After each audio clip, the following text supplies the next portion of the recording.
Hello my friends and welcome back to PhilosIffy, number 4 I believe now.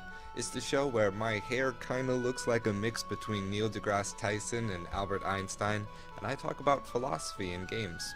I was recently replaying Tales of Symphonia, a game that I played way back in my childhood, and I had an interesting moment where there was a point in the game that actually significantly formed one of my core values, and I had absolutely no recollection of it. It was a moment when Lloyd and Kratos were talking in one of those optional skits that happen throughout the game, and Kratos said to Lloyd, "To kill your enemy means to bear the responsibility of that life, and you must never forget that." In another conversation he also said, "Power is more than just your physical strength. The strength to acknowledge your crimes, the strength to remember them, you must have these as well."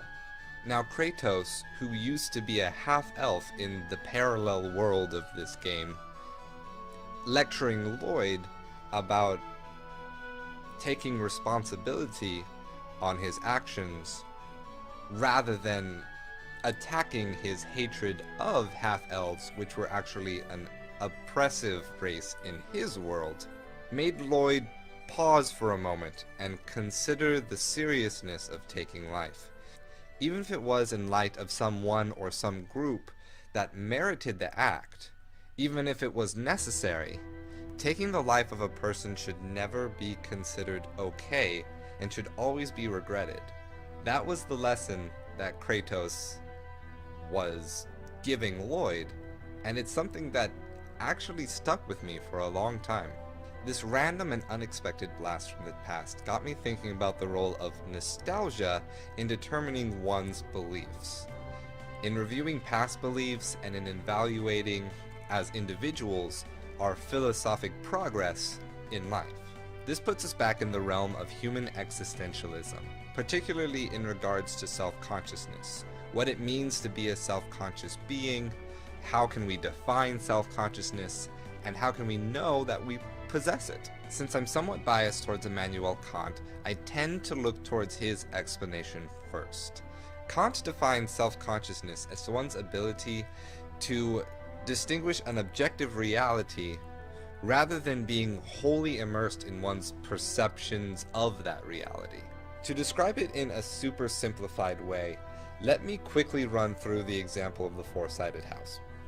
Imagine you are looking at a house that is large enough and arranged in such a way that you cannot see all four sides at once. And so as you look at each side individually, taking them in as separate perceptions, you rightly associate those four sides together as components of the object reality of the house. Now let's also say that instead of just seeing the house, you actually grew up in this house and therefore have a strong sense of nostalgia for it. You grew up here, all of your emotions here, la-di-la-di-la, it means a lot to you. So in the process of viewing this house, not only do you see the four components of the house as going together, but you also associate your sentimental experience, your nostalgia, into the house. Being a self-conscious thing, according to Kant, means being able to recognize that your association of nostalgia into the object is not a quality of the object, but a quality of your own experience, and that others will not perceive the house in such a way. That nostalgia is not a necessary component for the house, but rather it is a component of your association with the house. Being able to understand that difference, and the difference in perspective of other objects, to separate yourself from them, is what creates self-consciousness. Now it is this ability of humans that allows us to recognize that we are self-conscious things by Immanuel Kant's philosophy. But I think perhaps we can take this example of the nostalgic house a little further to recognize how self-consciousness works when it actually is observing itself rather than other objects. The experience that I had with Tales of Symphonia got me thinking nostalgia is perhaps a key tool we humans use to organize our memory so that we can later evaluate what is subjective and objective about ourselves.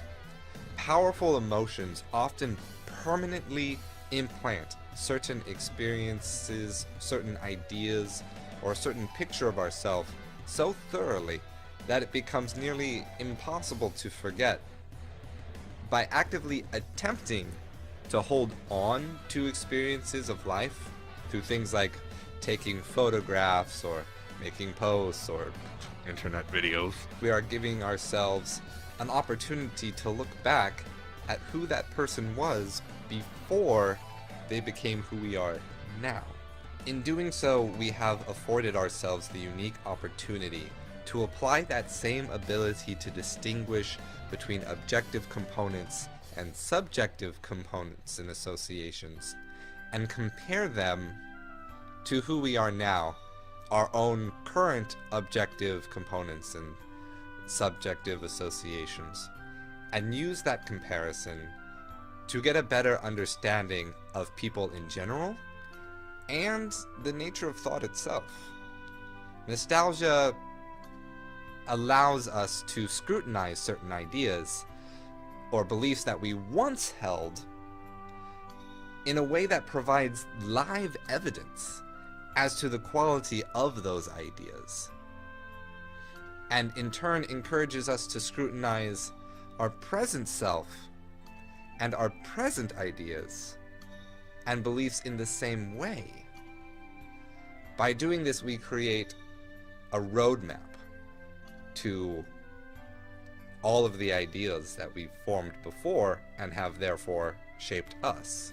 It's as if we were writing a research paper about our own lives in our head, and this tool of nostalgia allows us to go back and correct the ideas that we got wrong. Well, anyway, that's all I have for you today. Thanks for listening to one of my random diatribes again, and I look forward to seeing you in the next little chat on PhilosIffy. Sa philo.